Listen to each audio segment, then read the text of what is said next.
Rising, very early before dawn, he left and went off to a deserted place to pray.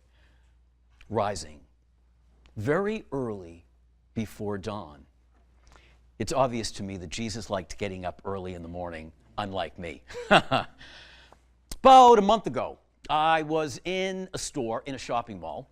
I was looking to buy some Catholic TV sweaters, and I was walking down the aisle of a store. Coming toward me was a lady, and in between the two of us was a display. They were really using every bit of that aisle to sell more things, and there was a display between the two of us. I saw her, she saw me, smiled, kept walking, and as I walked by the display, peripherally, I could see that something on the display case fell. So thinking that I knocked something over, I turned to pick it up.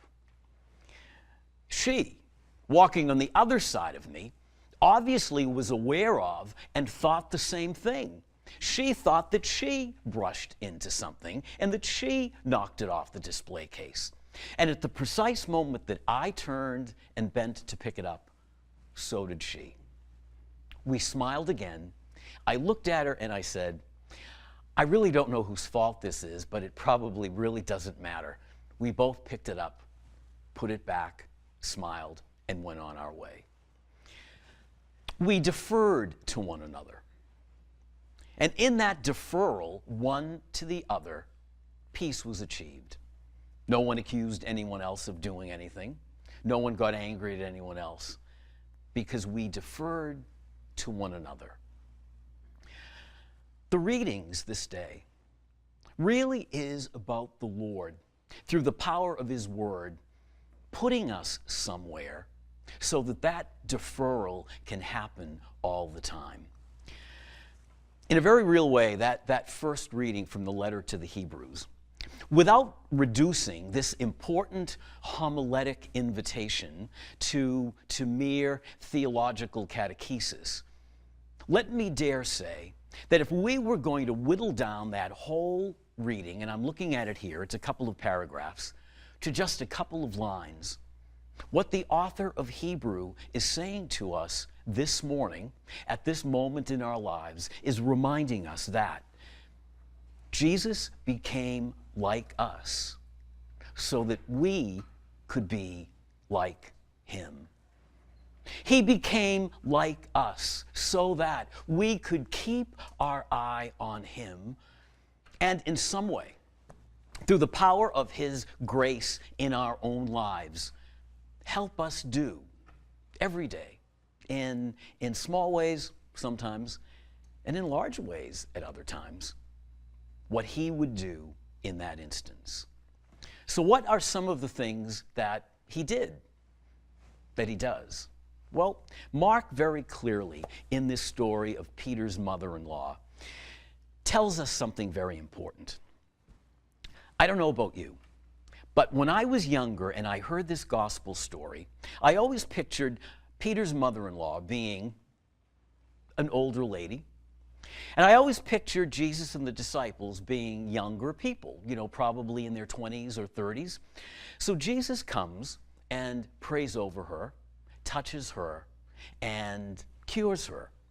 What does she do? She jumps out of bed and she starts waiting on them. I always said to myself, shouldn't they be waiting on her? They're young. Why don't they say, hey, Ma? Why didn't Peter say, hey, Ma, want a cup of coffee? But she waits on them. I never understood why that was such an important line. Why is it so important? Well, who was Peter's mother-in-law? Back in those days, she would have been the hostess. People were in her home. And what does a good host or hostess do? They serve their guests. Jesus put her back to where she was before she got sick. He restored her to a happier place in her life.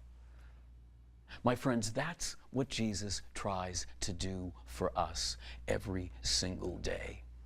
He attempts, through the power of his grace, the power of his presence, needing us to be open to that presence, he seeks to restore us to a happier place. He put her back to a moment in her life when she had great peace of mind. He tries to put us back every day to that place in our life when we had peace of mind. That was his task. The story goes on that he spent the next few days driving out darkness, demons, heartbreak. He spent the next few days curing the sick.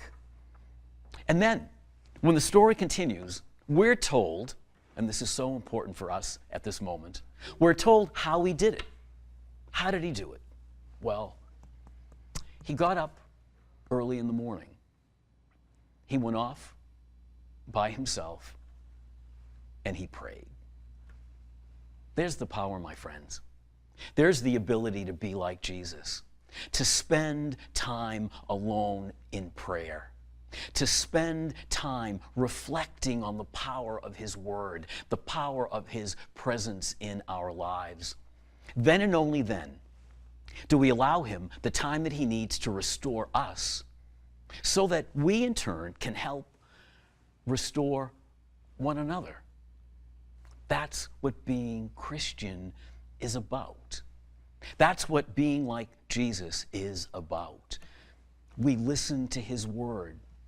We receive his body and his blood so that we can be so filled with his power, his confidence, his zeal, that we can be like him.